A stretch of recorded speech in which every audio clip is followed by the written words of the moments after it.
Welcome back to another one. Cueball, very, very important. How many of you, when you're running a rack, is the white ball actually traveling all over the place? You pot a ball, the white ball travels over there. You pot a ball, the white ball comes off two rails, lands over here. Every time you're potting a ball and trying to run a rack, the white ball's just flinging around everywhere. Very, very important when we're looking at outs on the table. For instance, we've got ball in hand, let's just say off the break, behind the line, we go reds or yellows. Straight away we can see that yellows probably is a little bit dodgy. Reds are actually pretty good. There's one key shot in this frame with reds. There's one key ball that we need to focus everything on, and it can actually mean the difference between potting out or actually making a mistake. Can you tell what it is? Maybe even pause the video, have a bit of a look, see how you'd actually run this rack, and then we can go from there. And remember, thank you for liking and subscribing and all that. Really, really helps as always. And thank you to that one donation with the big thanks. Send me a little bit of money. Appreciate that. You didn't have to, but it all helps. So thank you very much. All right. So looking at this table, if I were to have ball in hand, obviously start off with these two reds. We can pot out, pot these two, pot this one, work our way down the table. This red right here, I think it is what will bring most people undone.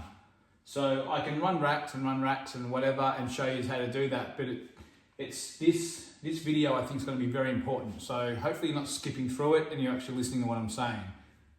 This one red ball right here is the key to this frame.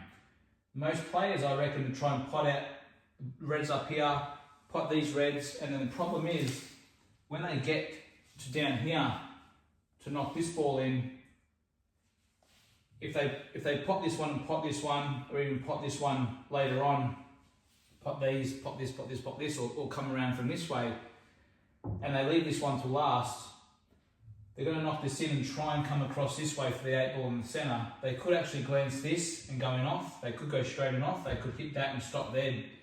If they could hit that and stop there if they wanted to. But so you might be saying, well, what's wrong with that? I could stop on the yellow and play the black in the corner pocket, in the bottom right, where the red ball was. But the issue is, if you miss the yellow or skip past it, then you're possibly going to have no chance on the 8 ball. So you actually have to land nicely and hit that yellow nicely to do that. So we want to try and avoid things like that. they would actually have to land quite nicely on that. Now the thing is, the white ball with it being here, when we roll that red in, it's actually going to travel up this way. So that red being so close to the middle pocket, we all think that the red should actually go into that middle pocket. Well, what if the red potted down here? So we cleared these two, that one, and then stop the white somewhere along here. Roll that red in, land here. We can roll this red into there, roll that red in, and now we roll the black in. So what have I been saying? Roll, roll, roll, roll. So we're not actually maneuvering the white ball around everywhere. We've actually picked a path where the white ball is actually just being rolled and being trickled in. The first couple of shots, you're going to obviously have to concentrate on. Make sure you roll that in, land nice, roll forward, knock that in, just come back out. Then we can roll that in and then start the rolling process. So we're making this out with the white ball not flinging around the table. We're making this out literally just by rolling these balls in a way. So it doesn't always work like that, but just because a red ball or a ball is close to a center pocket doesn't mean we've got to map it so it goes into that center pocket.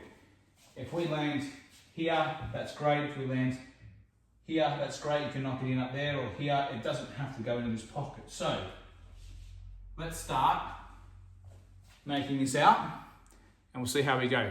All right? All right. So I'm going to roll this one in, roll that one in.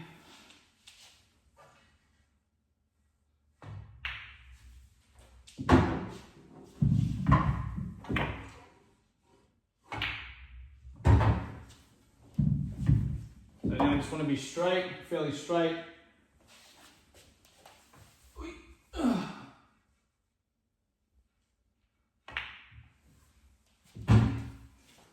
Alright, so now I can knock this one in down there.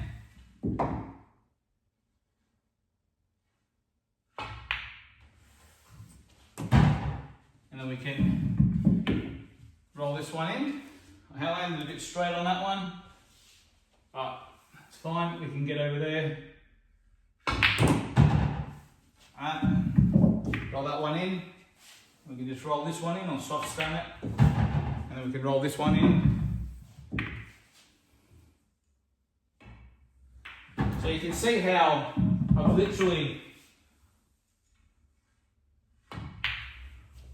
just rolled these balls in because I've landed on this red ball here.